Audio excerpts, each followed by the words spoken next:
2026 is here. So in this episode, we are looking ahead. First, I'm going to address the question, where are all the new ideas in golf architecture? Then I'll bring on my colleague, Matt Ruchis, to discuss the 2026 course openings we're excited about. I'm Garrett Morrison, and this is Designing Golf.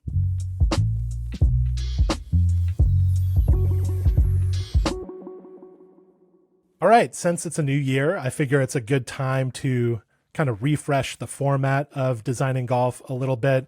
We're not going to change much about the podcast. I'm just going to add a couple of segments to the mix.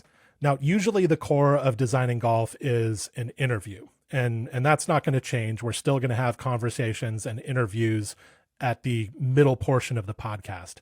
But I'd like to start each episode with a segment where I address some big questions about golf architecture. So if you have a big question about golf course design, I'm talking about 101 level questions, right? Questions that you might have been afraid to ask because you think they're too basic.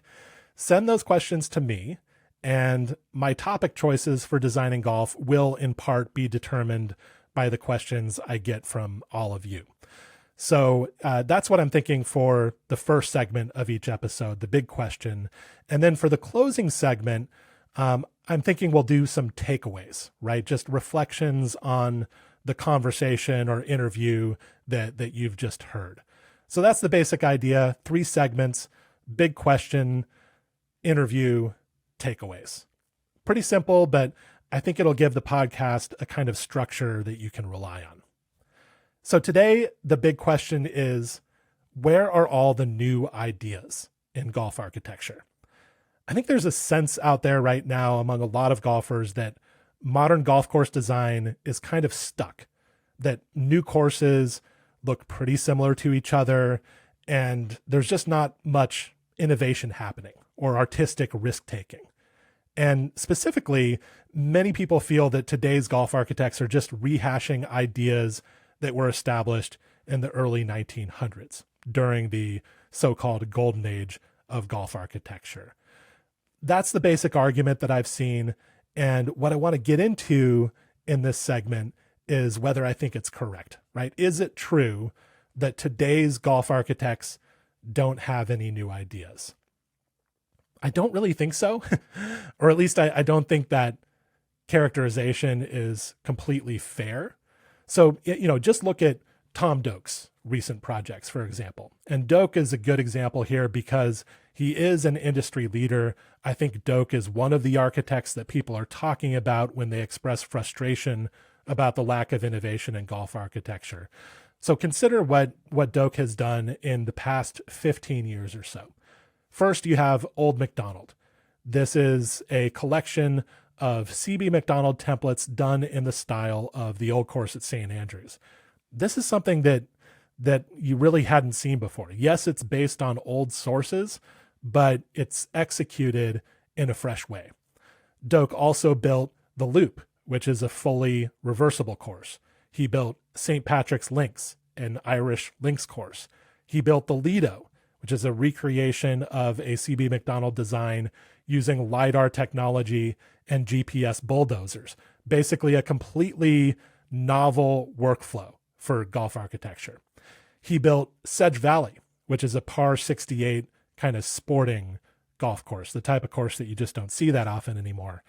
And very recently, he built Sandglass, which is another LiDAR assisted golf course where the machines, as far as I understand it, were used to kind of create replicas of certain greens and features from other courses. And then Doak's shapers went in and kind of adapted those designs to the ground that they were on, remixed them so that they became something new. Again, this is not really something that I've seen done before. So I don't think you can look at that roster of designs by Tom Doak and say that he is resting on his laurels or hasn't innovated in recent years. And then, when you step outside of the usual architects that everybody talks about, Doak, Corin Crenshaw, Gil Hance, David Kidd, there's a whole world of golf architecture that I think is a lot more varied than people give it credit for. So you've got firms like Jackson Kahn and King Collins Dormer who derive influences from, just different sources than the usual ones. And they are actually trying to do something new. They are earnestly attempting to move golf architecture forward. So I just don't think it's accurate to say that today's golf architects in general are complacent. However, all of that said, I do see where people are coming from when they say that a lot of high profile new courses look roughly similar to each other. There's a lot of courses set on rolling, sandy land, a lot of frayed edge bunkers, a lot of intricate undulating greens, and so on and so forth. I think you know the type of course that I'm talking about. It's a really cool type of course, but we've seen quite a few of them in recent years. And more broadly, I don't think there's really a sense that the current crop of up and coming golf architects even wants to break decisively from the past. It's hard to find a young architect right now who doesn't genuinely look up to Bill Core and Tom Doak. So I do get where the critics of modern golf course design are coming from. I see what they are seeing. So why is it that innovation seems to be slow in golf architecture right now? And notice that I'm saying innovation is slow and not non-existent, because I really don't think that there is no innovation, but the process is deliberate. Let me address this question by just running through a few theories. So theory number one is that maybe innovation has never been particularly fast in golf architecture. The business of golf course development is pretty risk averse overall. And that's because it's very expensive to build and maintain a golf course. So naturally, clients are going to want to stick with what they know will work. They're going to want to stick with what's been proven. And that is, I think, the main reason that we've never seen a full-fledged avant-garde or postmodern movement in golf course design. It's because there aren't many clients who want to support that kind of experimentation. All right. Theory number two, and this is related. Not that many golf courses get built, period, compared to how many albums get released or how many novels get written or how many movies get made. There just isn't that much room for true experimentation, and maybe there's not much appetite for novelty when the supply of golf courses is, relatively speaking, so small. Okay. Theory number three, and this is speaking to the current period specifically, the dominant golf architects of the past 30 to 40 years have had a great deal of longevity, and they're still getting the best jobs, right? I'm talking about, obviously, Corin Crenshaw, Doak, Hansen, Kidd, but also Tom Fazio, Jack Nicklaus, internationally, Nick Faldo, Greg Norman. These guys have been around for a long time, and they're still here. They're still driving the status quo of the industry. And that brings me to my fourth and final point about the slowness of innovation in modern golf architecture. And that is that I'm not sure that the primary job of the golf architect is to be completely original. And that's because golf architecture is not a pure art, right? It's not like poetry or music. The intention is not just to create something beautiful. It's also to prepare a piece of land for playing golf. And preparing a piece of land for playing golf doesn't have to be an act of extreme stylistic originality. And maybe in most cases, golfers prefer it not to be, right? Preparing a piece of ground for a game may often rely on a lot of conventions that are determined by that game.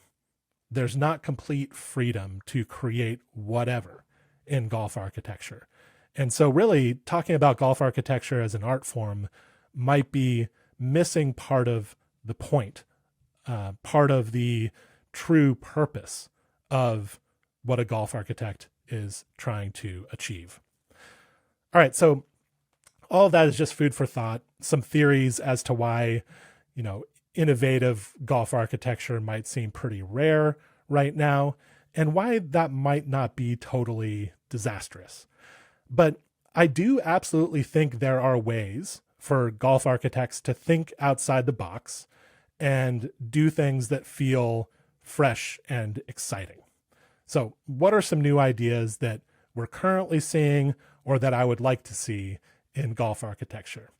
This is going to be a very incomplete list, but first off, I'd love to see an architect or two or three actually take the idea of minimalism seriously. Minimalism meaning the notion of altering the land just as much as you need to in order to create compelling golf. So minimalism has been a buzzword in golf course design for a long time. I do think there are some architects who earnestly practiced it in the 90s and early 2000s, but these days it's just really hard to find anyone who is actually devoted to anything resembling minimalism. You know, wall-to-wall reshaping of a site has become the standard and the expectation. So I would love to see someone, maybe a young architect, actually explore how little they can do to a site. You know, I love golf holes that just have one bunker or one green contour, and that feature does everything that is necessary to create interesting golf.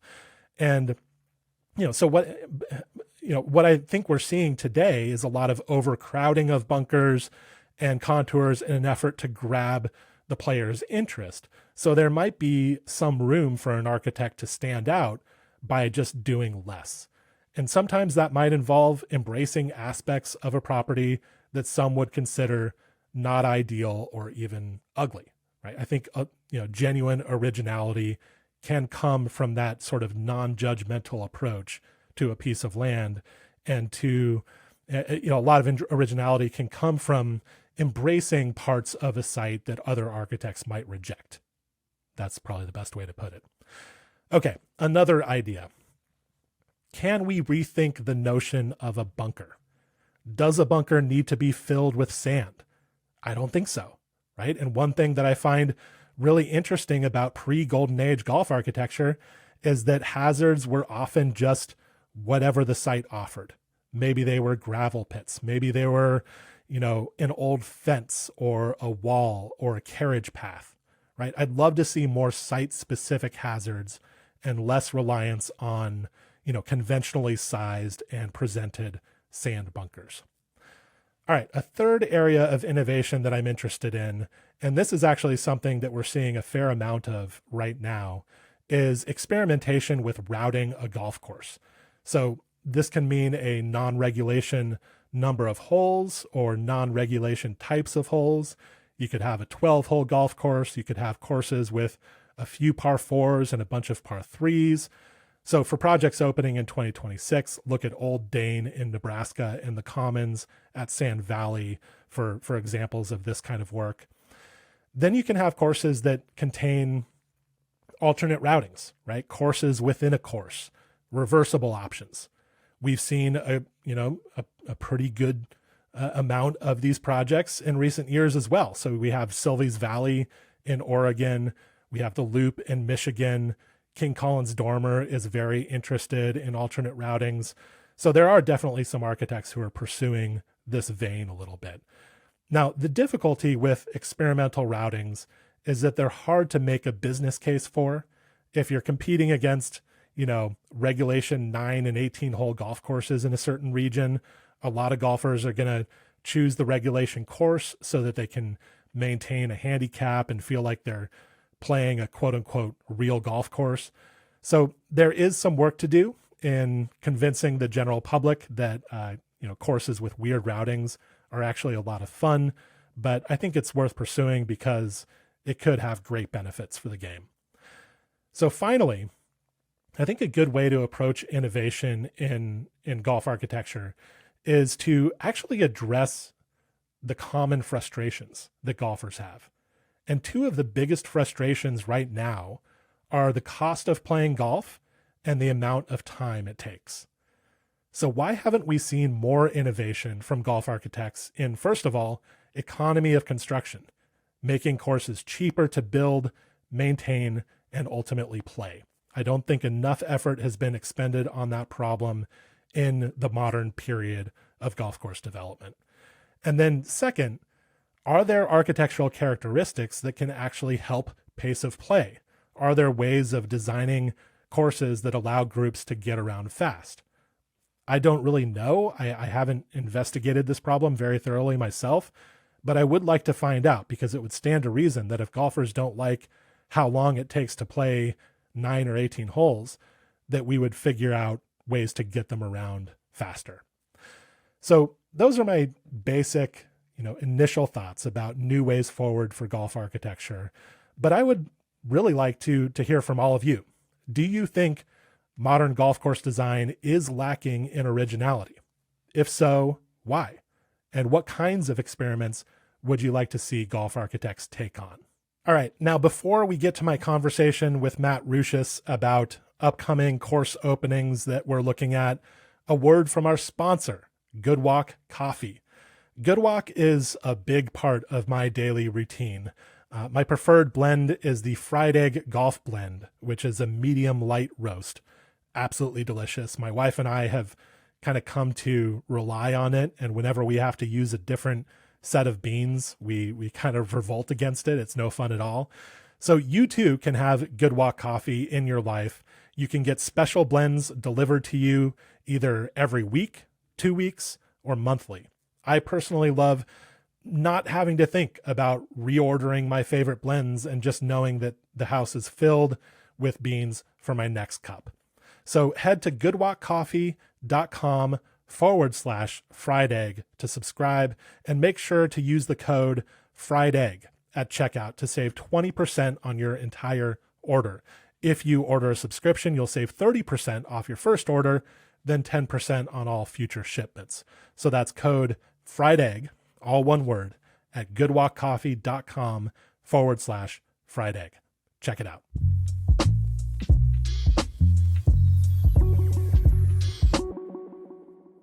All right, I am joined by my Fried Egg Golf colleague, Matt Ruchis, to talk about some golf course openings that we're excited about in 2026. Matt, I'll start with you. What's the first golf course opening that you're excited about for this year?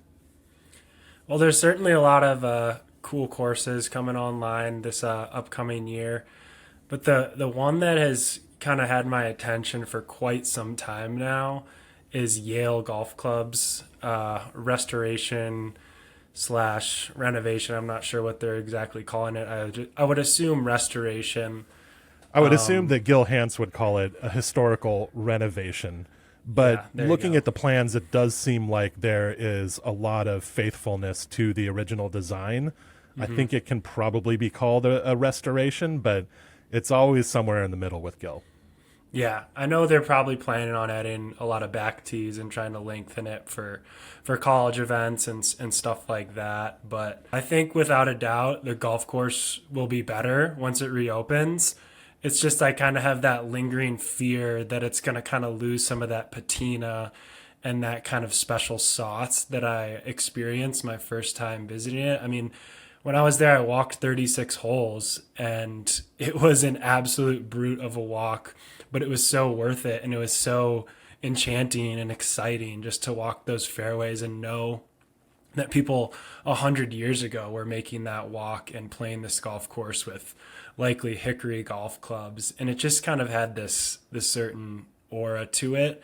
And I just don't want that to fade away because it's such a unique and cool property. So yeah. I'm really looking forward to it, but also slightly apprehensive.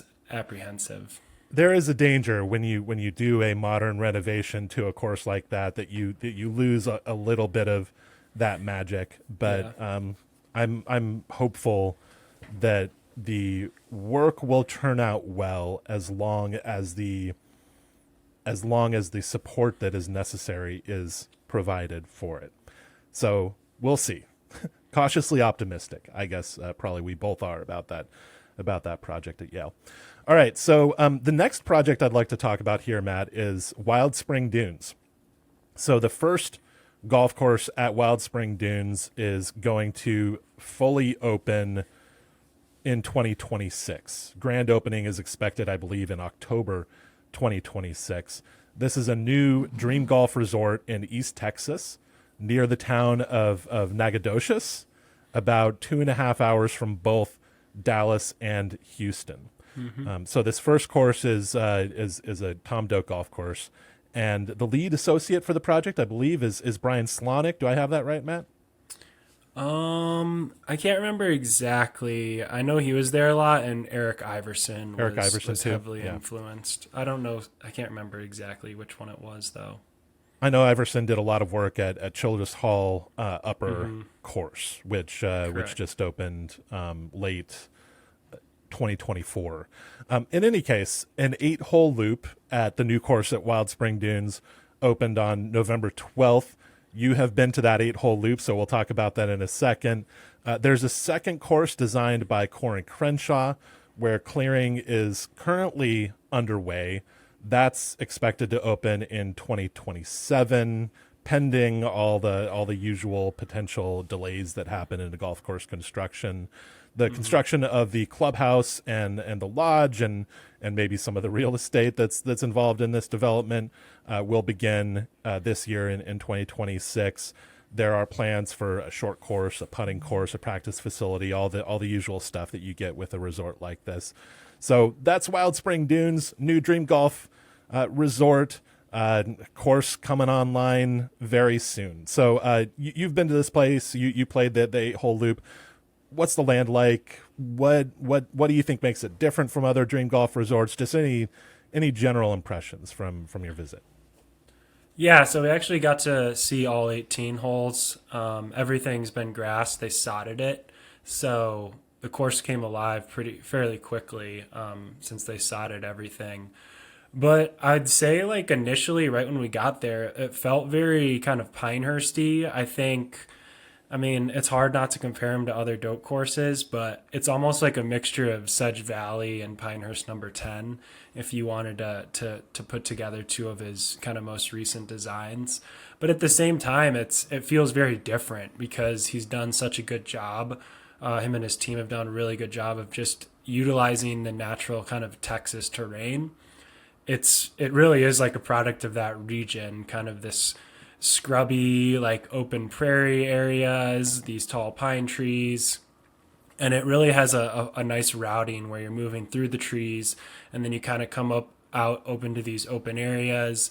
And then once you get to the back nine, there's these pretty dramatic ravines and kind of spring fed creeks that the routing interacts with. So then you start to kind of get a little bit more adventurous on the back nine where you're going up and over these hills and ravines and you almost kind of get lost in the forest.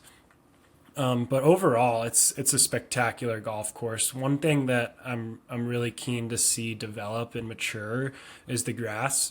They went with a zoysia type grass in the fairways, and I just know that once that grass goes dormant and in kind of the shoulder seasons in winter, that this golf course is going to play extremely firm and fast. And I think that's really going to make the design shine and also make it really stand out from all the other kind of Michael Kaiser Dream Golf Resort properties. It certainly has a different feel, but also kind of the similarities as a lot of the others, where it just feels really complete. They've done this. I mean, this is like their 4th resort that they've opened, so they've really nailed down kind of the processes and know how to get everything right. So I think that's kind of the similar feeling. But then just the architect's ability to really adapt the golf course to the natural site makes it shine kind of its own individuality.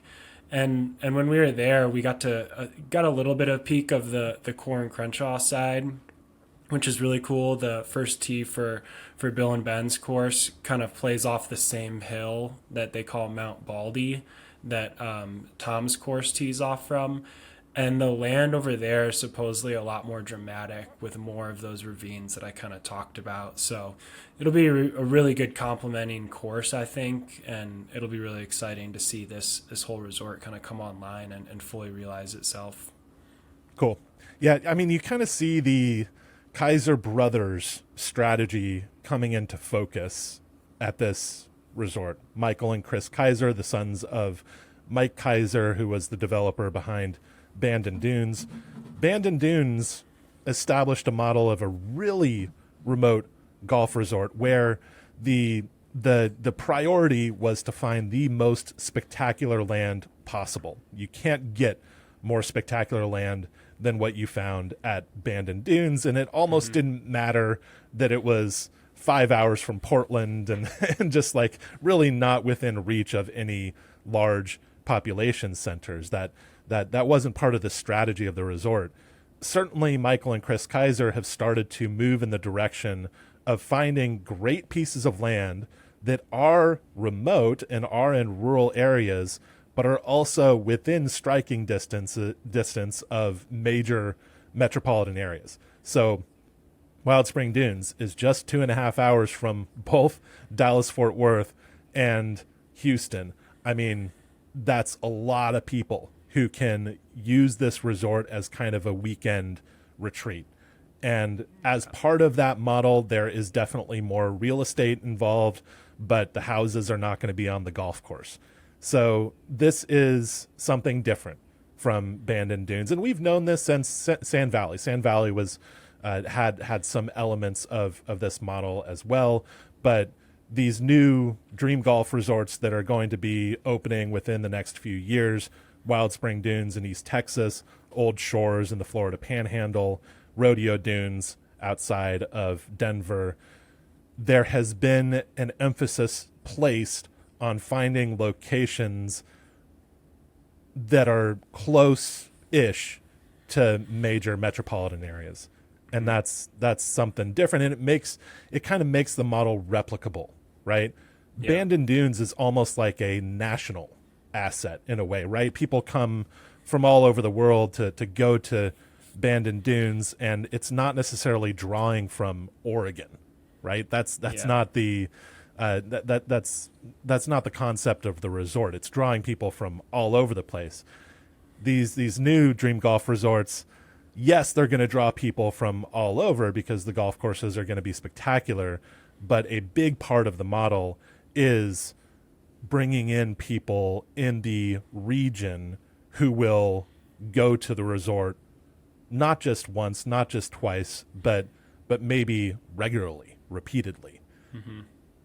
And that's a new iteration of this destination golf idea for sure. Yeah, what's really cool about Wild Spring Dunes is, yeah, you have Bandon Dunes, which is kind of like this once-in-a-lifetime pilgrimage type place. But I got the sense from a lot of the locals that we talked about there is like, hey, people in Texas like do not mind driving 3-4 hours in a day or a weekend. The state's so big, they're used to driving a lot. And you can easily make a weekend trip from any of the major cities in Texas, Austin, Dallas, Houston.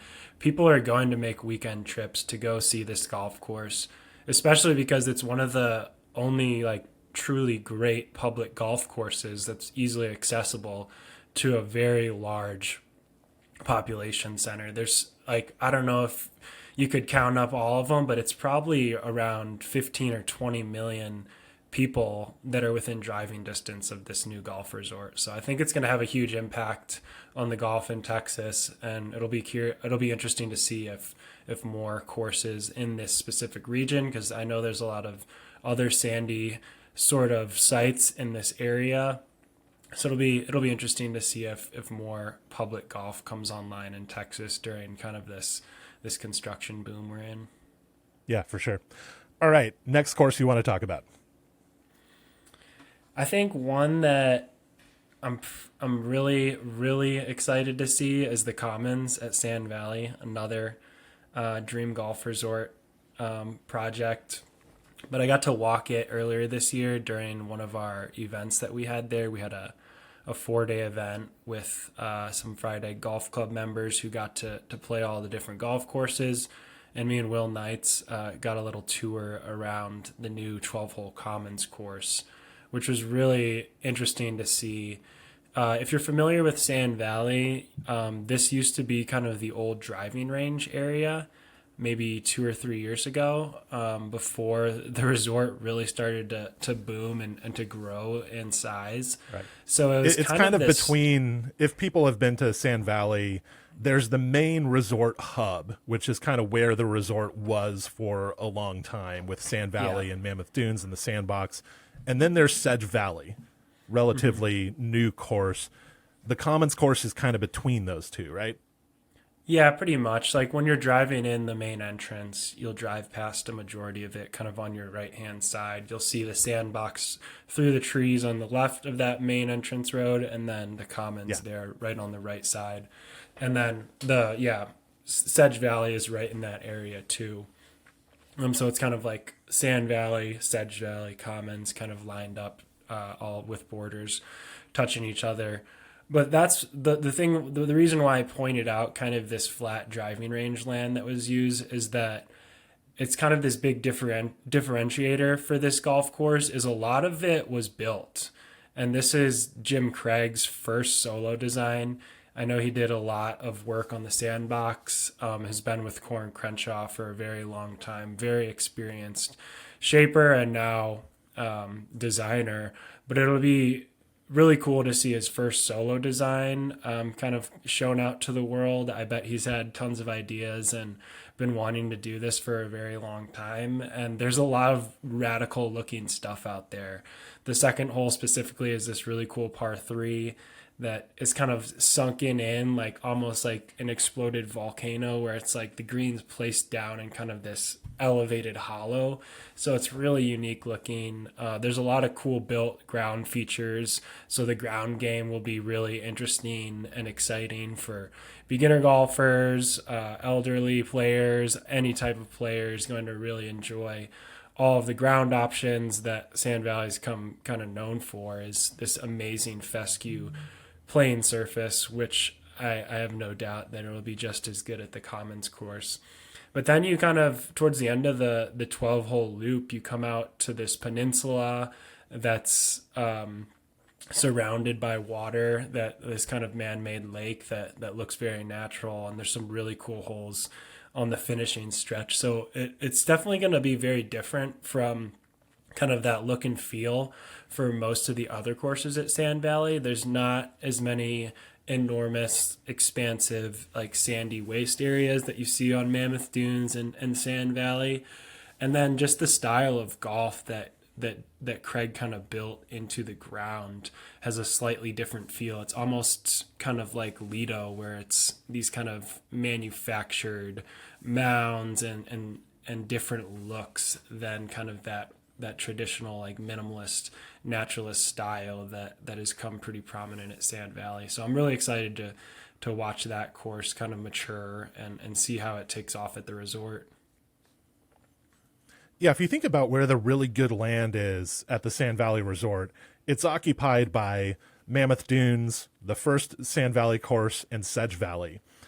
All the other courses, the Sandbox, the New Commons course, and the Lido, are built on land that was just sort of conveniently located near the other courses. And so a lot of manufacturing has been done to build these additional courses, and it gives Sand Valley a very interesting mixture of architecture. Again, if you compare it to Bandon Dunes, at Bandon Dunes, you just have this almost limitless amount of great land for golf. And the point of the development was to find this land and to use it for golf.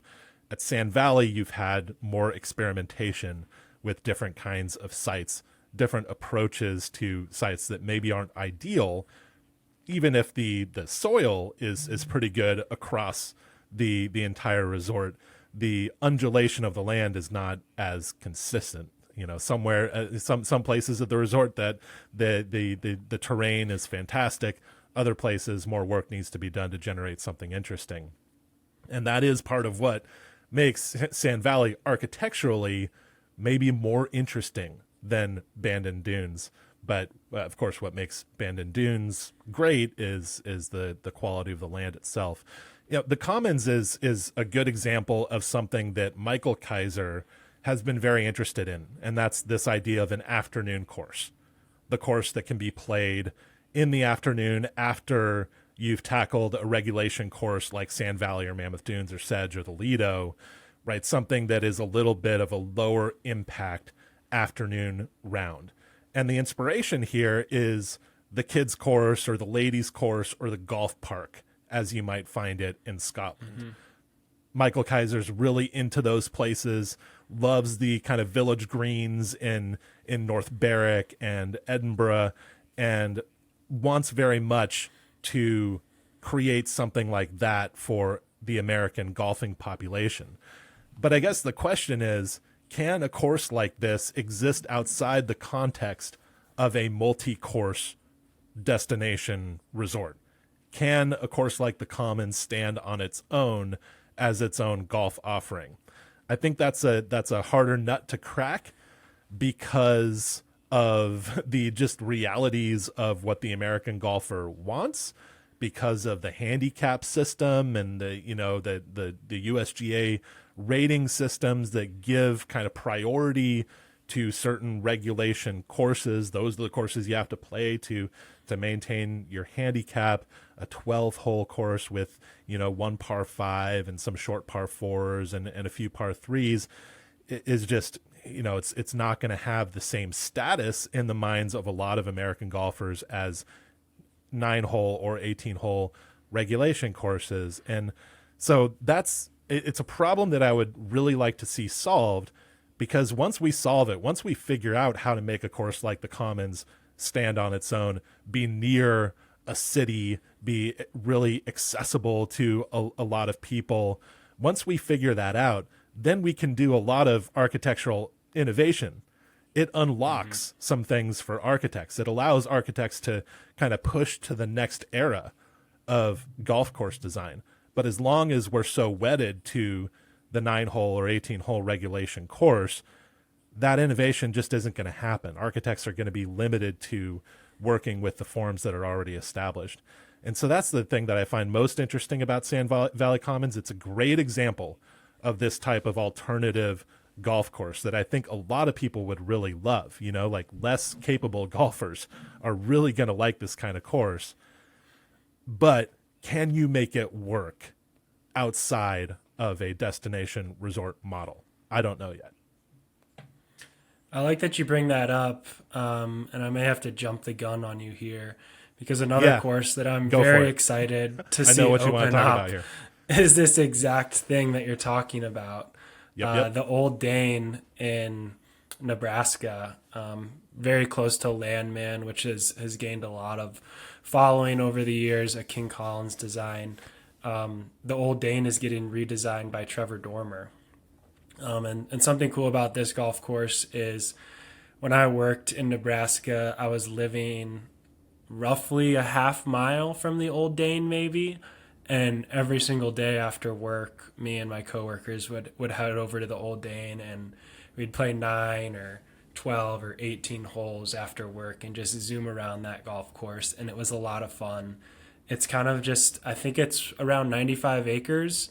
And it was just 9 holes at the time, but the Anderson family bought it, I think, in kind of the middle 2000s, and just kind of wanted a place to hang out. And then after the success of Landman, they were looking to redesign the Old Dane and kind of create a really cool golf experience out of it.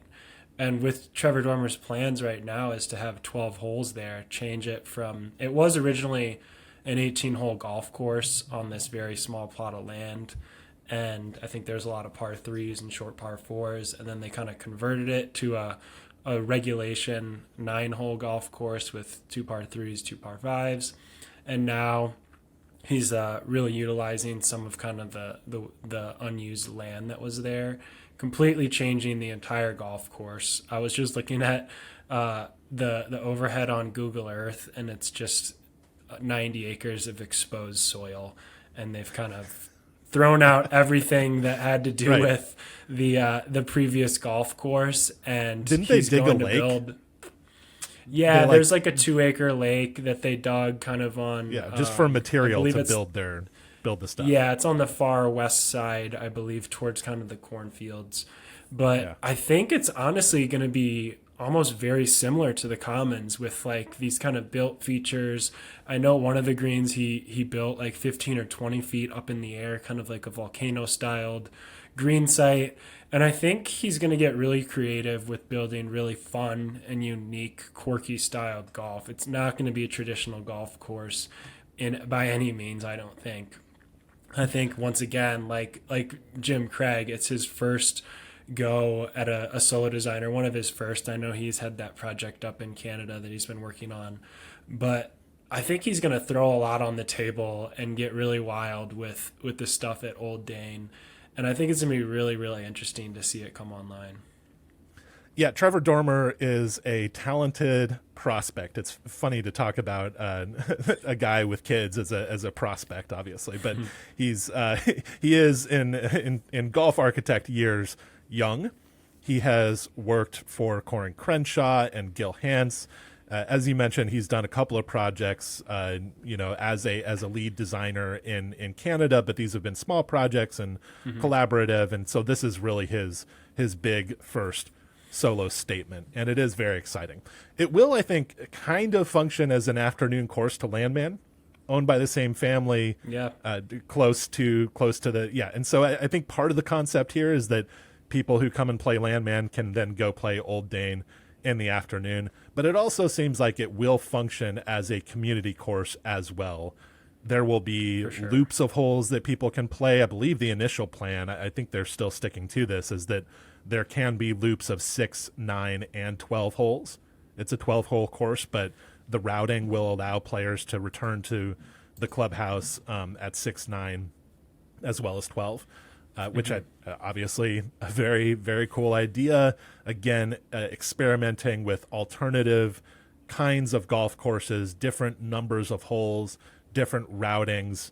In one golf course, you can have a number of different experiences. And yes, this is where golf architecture needs to go in the future. We just need to find the business models to support it. And massive credit to the Anderson family for not only making this swing with Trevor Dormer, giving a chance to a talented guy who worked on the crew at the Landman course, and they recognized that he's very smart and, if given an opportunity, would do a great job. But also credit to them for committing to keeping this place public and affordable, just as they've done with Landman, right? Landman, of all the kind of destination courses that have been built in the past 20 years, Landman is probably the most affordable to play. Is that an exaggeration? Yeah. I don't think so. Yeah, it's certainly one of the tremendous. most prominent and affordable built in the last, I guess, recent years of golf development. So yeah. I think they're going to complement each other really well. And as someone who kind of had a personal connection to the Old Dane and would spend many of my afternoons there, I'm really excited to see what Trevor is able to transform that place into. You're really flexing your golf course knowledge here, Matt. So far, we've talked about 4 courses that you've had experiences at, and pretty extensive experiences at for the most part. So you've seen all these places: Wild Spring Dunes, the Commons, the Yale Golf Course, and Old Dane. I want to talk about one that neither of us have been to, but I think will be very, very interesting. This is one that a lot of people in our audience will not have heard of, partly because of its location. We have a not only a U.S. audience, but maybe predominantly a U.S. audience. This project is happening in Australia, in the Melbourne area. Depending on how you define the sandbelt, it's either in the sandbelt or just outside of the sandbelt. This is what used to be known as Long Island Golf Club. It was recently purchased by the National Golf Club, which owns a complex on the Mornington Peninsula that includes a Tom Doak course called the Gunnamatta. Apologies if I mispronounced that. I may have.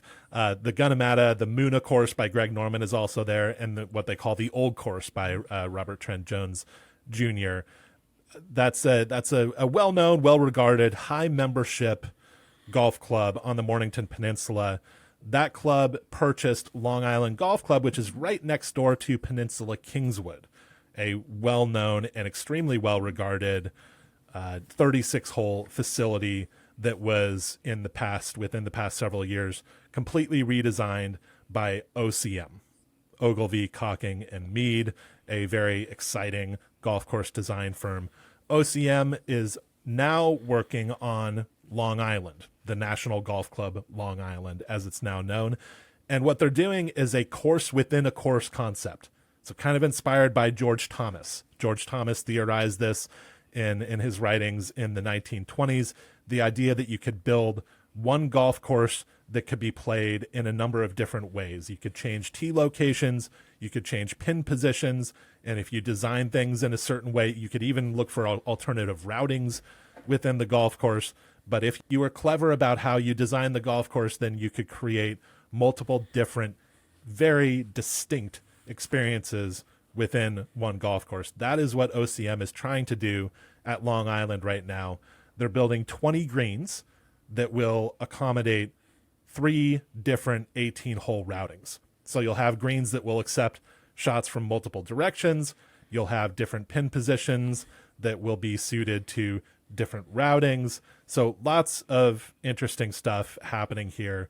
OCM broke ground on the project in 2023, and I think it's taken a bit longer than expected, but it should reopen to members this year. Members have walked portions of the golf course, I know. And so I think this will be a very, very interesting golf course, a great addition to what's already a tremendous golf region right next to Peninsula Kingswood. So if you're at Peninsula Kingswood, Kingswood has been developing accommodations for international visitors. So I think going forward, a lot of people will actually be staying at Peninsula Kingswood. Long Island is right there, so I think it'll become part of the rota of courses that people commonly play when they go to the Melbourne Sandbelt to play golf. So I'll be very curious to see how this works out. OCM is an extremely capable firm. I'm sure they've worked out everything, but as always with concepts like this, there's the question as to whether it's going to be sustainable, whether golfers are going to want to keep with the 3 different courses or settle on one that they think is the best and just want to play that. That's always the danger, that if one 18-hole routing comes to be thought of as the best, won't golfers want to play that?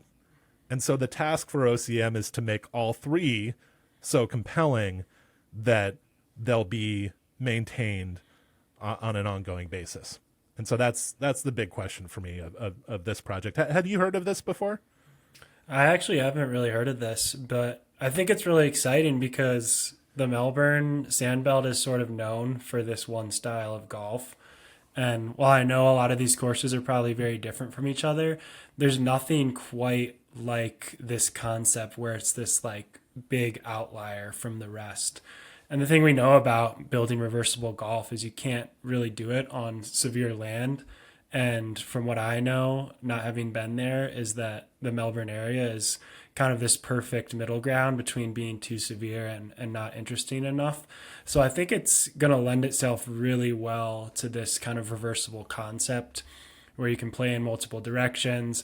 It's obviously going to have exceptional turf conditions, play very firm, very fast, and hopefully give the members and visitors this great variety from what's already in the region.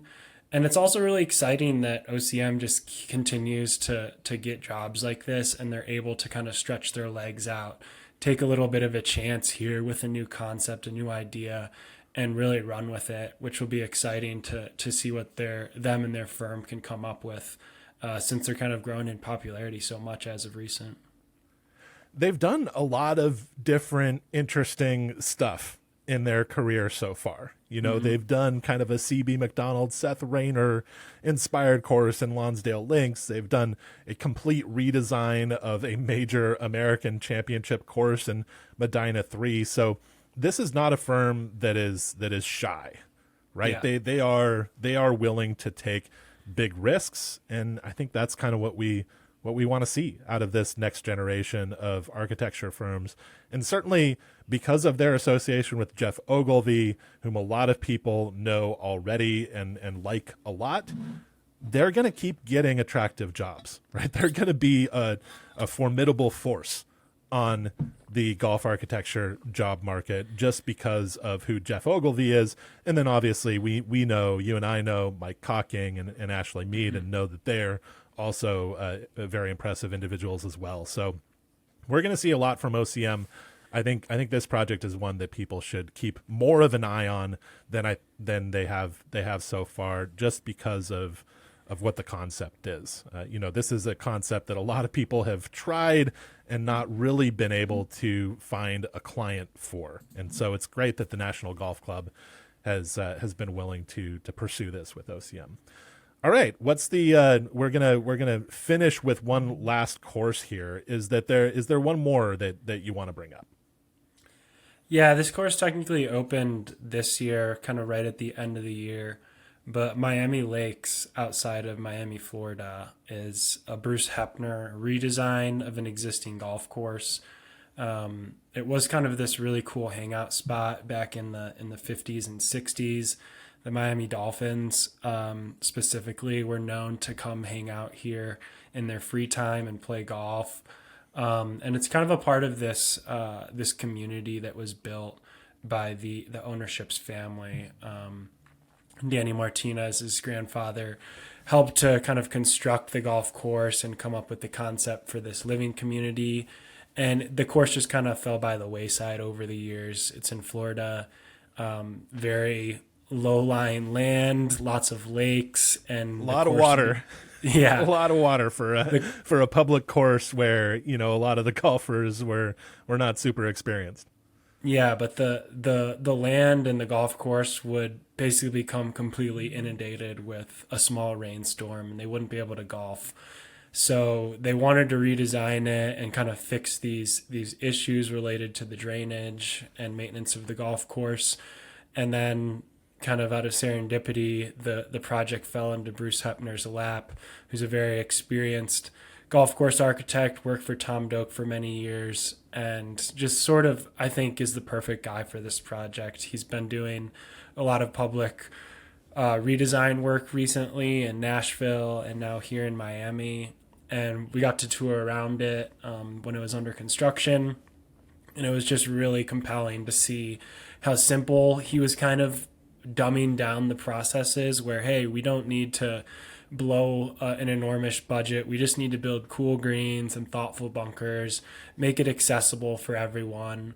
And that's a huge part of kind of the mission of this course. It's the home for the first tee of South Florida, and they hold Special Olympics gatherings. And it's really a golf course that's focused around the youth and kind of the future of the game. There's going to be a really cool learning center and driving range. And I know Danny's kind of mission for this is just to make it a fun place for people to go hang out. Maybe you don't play golf. Maybe you just go there to hang out and be with your friends and run around and play on the practice putting green or whatever it may be. But the whole goal is to be this kind of welcoming golf environment and community atmosphere. And I think that's almost the most compelling part of the project, is just that he's just trying to build something where people can go hang out and have fun, and they're not spending millions and millions and millions of dollars to overhaul the golf course. They're spending what they have to spend, and they're doing a really thoughtful and creative job with it. So I'm really excited to watch this course kind of grow and mature and see if it catches on with other kind of local golf courses that are in need of maybe a new irrigation system or some sort of infrastructural need, where they can bring in an intelligent architect like Bruce Hepner and just do a simple redesign that instantly makes the golf course a lot better, while also creating a cool atmosphere for kids that learn the game. Yeah, this is a project with its heart in the right place. We've talked to Danny Martinez, who is spearheading this project on behalf of his family, quite a few times. we know that he listens to the podcast. He got introduced to Bruce Hepner by listening to our interview with Bruce a couple of years ago on the Friday Golf podcast. He is a golf nut, and he wants to create an accessible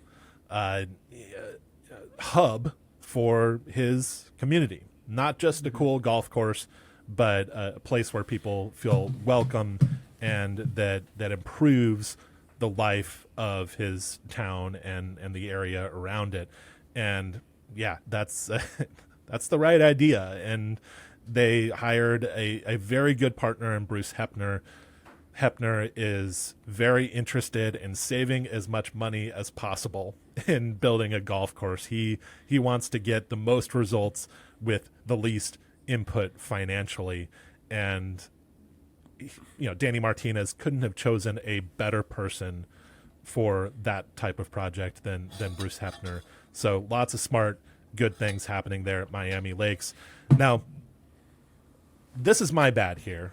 My mistake for not mentioning Cabot Highlands, the old Petty course at Cabot Highlands. That should have been one of the ones we discussed. Probably should have bumped the National Golf Club Long Island, but I'm just so interested in talking about the Long Island concept that I went with that. But a major opening in Scotland, Tom Doak's Old Petty at Cabot Highlands. This project was partly led by Clyde Johnson as well. This is an addition to the resort formerly known as Castle Stewart, right, which started with a Gil Hance course a number of years back near Inverness, so in the Scottish Highlands. It's the new course is set along a kind of tidal estuary near a church called Old Petty, so that's where it gets its name from. This is not natural links land. And so what I find interesting about the project is that it's very... the course is very manufactured, but from what I've seen of the work, Doak and Clyde Johnson have made sure to keep things very low profile and Scottish feeling. Mm-hmm. So although they've manufactured a lot of contour here, they haven't gone big and bold with it like Kingsbarns or some of the other, manufactured, some of the other artificial links courses in Scotland that might come to mind.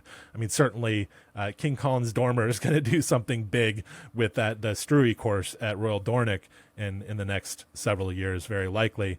And so, yeah, what's compelling to me about the work that they're doing at Old Petty is that it's going to be very subtle, even though they fabricated pretty much all of it. I think that's an interesting approach. It's something slightly new, and I bet it's going to come out really well. So that's the obligatory mention of Old Petty at Cabot Highlands. That's going to be one of the most notable course openings in 2026 for sure. A bunch of other stuff going on. Golf construction is very active right now.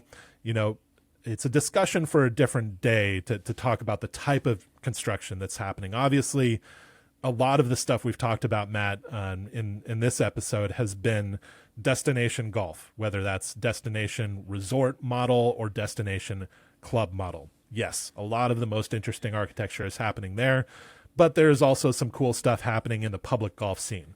There's not enough of it happening, but the hope is that people can look at projects like the ones at Miami Lakes and Buffalo Dunes and Old Dane and say to themselves, this can be done.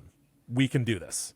If we have the right motives, if we're not looking to become billionaires just based on this one project, if we just want to contribute something great to the golf world, then yes, this can be done. And so, that's what happened with Miami Lakes. I think Danny Martinez, it was not only listening to podcasts that inspired him, it was looking at Winter Park in Florida and seeing that something like this was possible. And so my big hope for the new year is that people are going to realize that great work can be done in affordable public golf. You just have to have your heart in the right place with it, right? And so we'll see if that happens. But thank you, Matt, for joining me. Appreciate it. And we'll have you on the podcast again soon. Awesome. Thanks, Garrett.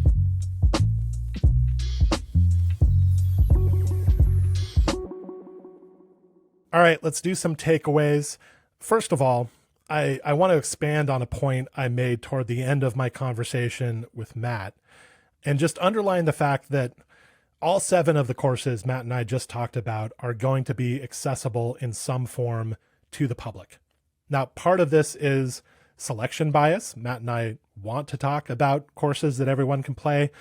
Obviously, there are plenty of firmly private clubs with interesting architecture opening in 2026 as well. But I do find it notable that enough is happening in public golf this year for us to devote almost an entire episode to it. And I think that's worth remembering and holding on to a little bit, because I sense concern among many golfers that public golf is suffering. And listen, there's no doubt, right, that on the whole, structurally, public golf is suffering. There are profound challenges that face anyone who wants to build a new public golf course, especially a new affordable public golf course, especially a new affordable public golf course anywhere near a population center. But it is possible to do it. It can be done. It is being done, and not all hope is lost. And in addition to, Old Dane and Miami Lakes, I would suggest looking at Warmouth Sands, a new build municipal course in Georgia designed by Mike Young, expected to open this year after some delays during construction. And also look at Buffalo Dunes, another city-owned course. This one in Kansas has just gone through a really cool-looking redesign. So I'm hoping to bring you more stories about these courses and courses like them this year. So a few other 2026 course openings that we could have mentioned, but we didn't. The first would be Streamsong White. This is the new David McClay Kidd design at Streamsong Resort in Florida. So Streamsong is now going to feature courses by all 4 of the leading golf architects of this era in Corin Crenshaw, Tom Doak, Gil Hance, and now David Kidd. So a unique offering there. Then we have some of these kind of new destination private clubs. We have Tepetonka, designed by OCM in Minnesota.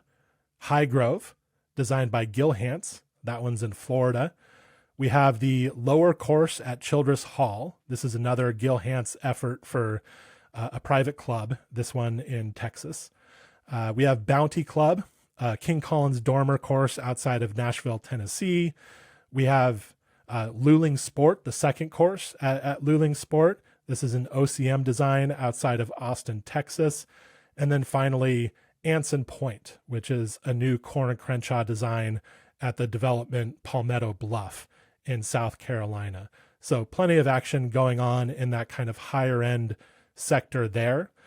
On the affordable public side, I'm definitely curious to see Todd Clark and Ron Witten's renovation of Swope Park. Swope is a municipal course designed by A.W. Tillinghast in Kansas City.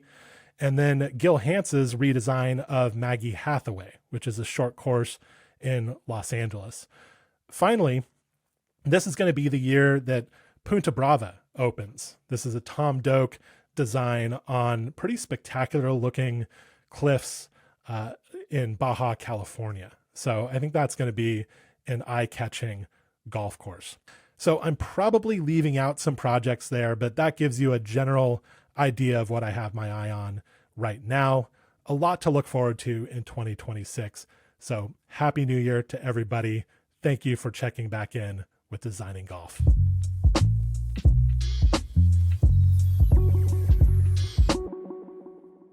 This episode of Designing Golf was produced by Will Balsam. Thank you, Will. If you enjoyed Designing Golf in 2025, if you expect to enjoy it in 2026, then make sure to check out Fried Egg Golf Club. That is Fried Egg Golf's membership. We're having a lot of fun with it. So go to thefriedegg.com/membership to see everything that you get as a Fried Egg Golf member. Thank you for listening, and we'll be back again soon with another episode.